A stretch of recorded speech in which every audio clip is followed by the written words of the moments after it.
ఏదైతే ఈ జావేద్ వాళ్ళ సంబంధించినటువంటి ఊరు ప్రాంతీయులు మనతో ఉన్నారు. ఒకసారి మాట్లాడదాం. వీళ్ళు ఏం చెప్తా ఉన్నారు, వీళ్ళు ఎప్పటి నుంచి వ్యాపారం చేస్తారు, ఇటువంటి ఇబ్బందులు ఏమైనా జరిగినాయని చెప్పేసి మాట్లాడదాం. అన్న ఎప్పటి నుంచి చూస్తా ఉన్నారు వీళ్ళ వ్యాపారం కావచ్చు వీళ్ళందరూ? సార్ నమస్తే సార్, నా పేరు జనార్దన్. నేను గత 25 సంవత్సరాల నుంచి కార్పెంటర్ వృత్తి చేస్తున్నాను. మాకు వీళ్ళ గురించి గత 30-40 సంవత్సరాల నుంచి మాకు తెలుసండి. వీళ్ళ తాతలు కానీ, వీళ్ళ నాయనగారు కానీ, వీళ్ళు డైరెక్ట్గా రోడ్డు మీదనే పెట్టి పాలకోవ తయారు చేసి అందరికి మా ఊర్లోనే అమ్ముకునే వాళ్ళు. మా ముందే ఇక్కడ రోడ్డు మీద పెట్టి పెన్నం పెట్టి పోయి పాలు పోసి అమ్ముకునే వాళ్ళు. వీళ్ళ పరిస్థితి ఏ విధంగా ఉంటుందంటే, పాల కేంద్రంలో పాల కాడ తీసుకొచ్చుకునే కాడ వాళ్ళ కాడ 20-30 వేలు అప్పు ఉంటుంది. ఆడ చక్కెర తీసుకొచ్చుకునే కాడ కిరాణా ముంగట్లో 20-30 వేలు అప్పు ఉంటుంది. ఈ విధంగా వాళ్ళు తీసుకొచ్చుకొని తయారు చేసుకొని వాళ్ళు ఏదో బతుకుదెరువు కోసం పోయి అమ్ముకునే వాళ్ళ మీద పిచ్చుకు మీద బ్రహ్మాస్త్రం లెక్క వాళ్ళను ఏదో ఒక జిహాదీలను చేసి వాళ్ళను అంటే వాళ్ళకే కాదు మా ఊరికి కూడా చెడ్డ పేరే కదా అటువంటి వాళ్ళు ఉన్నారంటే. కానీ వాళ్ళ గురించి మాకు 40 సంవత్సరాల నుంచి తెలుసు.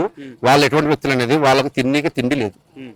మెయిన్ వాళ్ళ రోజు పోయి దాన్ని చేసుకొచ్చుకుంటేనే ప్రతిరోజు 400-500 కూలి పడితే వాళ్ళ సంసారం జరగాల. మేము ప్రతిరోజు మా కాడికి వచ్చి కట్టెలు కొనుక్కోపోతారు 50 రూపాయలు 100 రూపాయలవి. అటువంటి వ్యక్తులు ఏదో జిహాదీలు అని చెప్పి వాళ్ళను ఈ విధంగా చెప్పడం అనేది సరైన విషయం కాదు, మంచి పద్ధతి కాదు. వాళ్ళు చెప్పిన వాళ్ళు ఎవరో నిరూపించాలా. అది ఏదైనా సమస్య ఉంటే కానీ వాళ్ళని పట్టుకొని నిరూపించి ఆ మాట వాళ్ళ మీద నిందేస్తే బాగుంటుందని చెప్పి మా అభిప్రాయం. అంటే వీళ్ళు పాలు కావచ్చు బెడ్ కావచ్చు ఎక్కడి నుంచి తీసుకొస్తారంటే, అంటే వీళ్ళు బయట చెప్తారంటే బయట జరుగుతున్న ప్రచారం ఏంటంటే నిల్వ ఉంచుతారు, చాలా రోజులు ఎక్స్పైర్ డేట్ అమ్మినా కూడా అవి బూజెక్కినా కూడా అవే అమ్ముతారు, అవే తినబెడతా ఉన్నారు అని చెప్పేసి ఇటువంటి మాటలు మాట్లాడుతూ ఉన్నారు. నిజంగా అటువంటి ఏమైనా జరుగుతూ ఉంది? అటువంటిది ఏం లేదు సార్. వాళ్ళు ఆ రోజు 10 లీటర్లు 20 లీటర్లు పాలు కొనుక్కొచ్చుకుంటారు. ఆ రోజు తీసుకొచ్చుకొని ఆ పాల కేంద్రంలో కూడా పాల కేంద్రం కూడా ఇక్కడే ఉన్నాడు. ఆయన దగ్గర తీసుకొచ్చుకొని మేము పాలు ఎక్కడైతే కొనుక్కుంటామో వాళ్ళు కూడా అక్కడి నుంచి పాలు కొనుక్కోపోతారు. ఆ రోజు వాళ్ళకి జరగడమే కష్టం. వాళ్ళు తీసుకొచ్చి స్టాక్ పాయింట్ పెట్టేంత డబ్బు వాళ్ళ దగ్గర లేదు. వాళ్ళు తీసుకొచ్చి స్టాక్ పెట్టి ఊరిని బాగా చెడగొట్టాలనే ఉద్దేశం వాళ్ళకి లేదు. వాళ్ళు జిహాదులు అంటే వాళ్ళు నమాజ్కే పోరు. వాళ్ళ నమాజ్ పోయేంత టైం కూడా లేదు వాళ్ళకు. వాళ్ళు ఏం జిహాదులు చేస్తారు? వాళ్ళు ఓన్లీ వ్యాపారం. పొద్దున్న లేసి పాలు తీసుకొచ్చుకోవాలా, పాలు కాబట్టికాల తీసుకొని ఊర్లు పట్టుకొని పోవాలి. వాళ్ళ పరిస్థితి అది. వేరే పని కష్టపడే పని రాదు వాళ్ళకి. వచ్చేది పాలకోవ తయారు చేయడం, పాలకోవని తయారు చేసి అమ్ముతారు. గత 25 సంవత్సరాలుగా మేము వాళ్ళ పాలకోవ తింటున్నాం. మాకు అటువంటి కడుపు నొప్పులు లేవు, మాకు ఎటువంటి సమస్యలు లేవు. ఈ ఊరు మొత్తానికి తెలిసి వాళ్ళ గురించి అనేది. మీరు పాల వాళ్ళ దగ్గర కేంద్రంలో కూడా అప్పు చేసి తెచ్చుకుంటారు, షుగర్ దగ్గర కూడా అప్పు చేసి తెచ్చుకుంటారు అని చెప్తాను. మళ్ళీ వాళ్ళు కట్టేంత డబ్బులు వస్తాయి అమ్ముకున్న తర్వాత వాళ్ళు కట్టలేకనే అప్పుల పాలేసి వస్తున్నారు సార్. వాళ్ళు ఊర్లో తిరుగుతున్నారు. వాళ్ళకు ఉండినీకి ఇల్లు లేక ఇక్కడ చూసింటారు లేదు. వాళ్ళకి రేకులు వేసి రేకుల కింద పెట్టి అక్కడే తింటారు, అక్కడే పండుకుంటారు, అక్కడే సంపాదించి వాళ్ళకంటూ అది తప్ప వేరే జీవనాధారం లేదు సార్. ఇప్పుడు వాళ్ళు ఆ మేడారం జాతరలో ఏం జరిగిందో మాకు తెలియదు. అప్పటి నుంచి వాళ్ళు ఊట తిరుగుతారు. మేము ఈ తప్పు చేసినామంటున్నారు, మేము బతకాలన్నా వద్దనే సందిగ్ధంలో ఉన్నారు వాళ్ళు. వాళ్ళకి వాళ్ళని వాళ్ళ బాధ చూడలేక మేము వచ్చి రిలీజ్ మేము వచ్చి మాట్లాడుతున్నాం ఇక్కడ. అవును, వాళ్ళ సపోర్ట్ గానే మాట్లాడుతున్నాను. నేను హిందూ అయినా కూడా వాళ్ళ సపోర్ట్ గానే మాట్లాడుతున్నాను.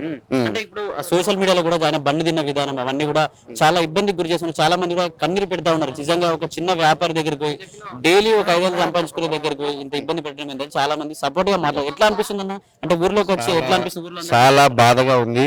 మా ఊర్లో పలాని వ్యక్తి ఈ విధంగా చేసినాడంటే ఆ వ్యక్తి అటువంటి వ్యక్తి అయితే మేము కూడా మేము సపోర్ట్ చేయవచ్చు. ఇక్కడ ఆ వ్యక్తుల గురించి మాకు తెలుసు కాబట్టి, వాళ్ళ కుటుంబం గురించి, వాళ్ళ తాతలు కానీ, వాళ్ళ నాయనగారు కానీ, వాళ్ళ గురించి మాకు తెలుసు కాబట్టి మేము రియలైజ్ దావలు పోతే వచ్చి ఏం జరుగుతుందో కనుక్కోవాలనే ఉద్దేశంతో వచ్చి విన్న తర్వాత మేము మా అంతకు మేము రియలైజ్ అయ్యి మీతో మాట్లాడుతున్నాం సార్.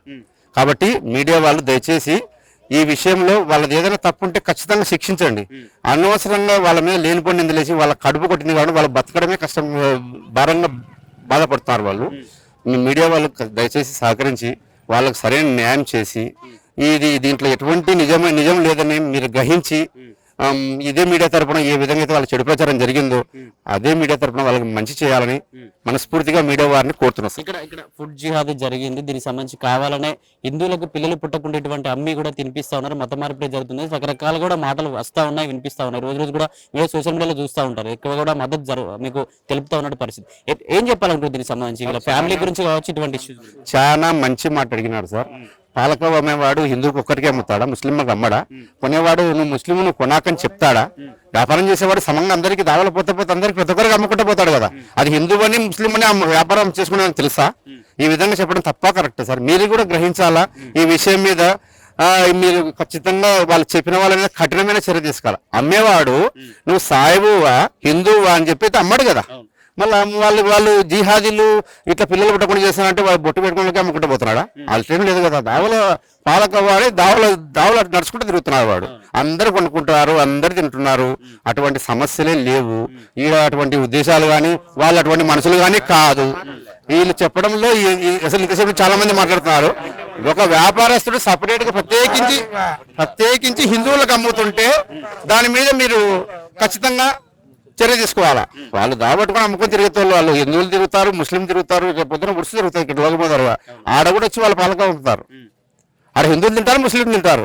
ముస్లింలకు పిల్లలు కాకుండా మందు పెట్టరా? దాని పాలకవులు ఉంటే ముస్లింలు కూడా పుట్టరు కదా. మళ్ళీ ఇది తప్పు కదా సార్. ఇది ఈ విధంగా చెప్పడం చాలా తప్పు. అది నా ఉద్దేశం.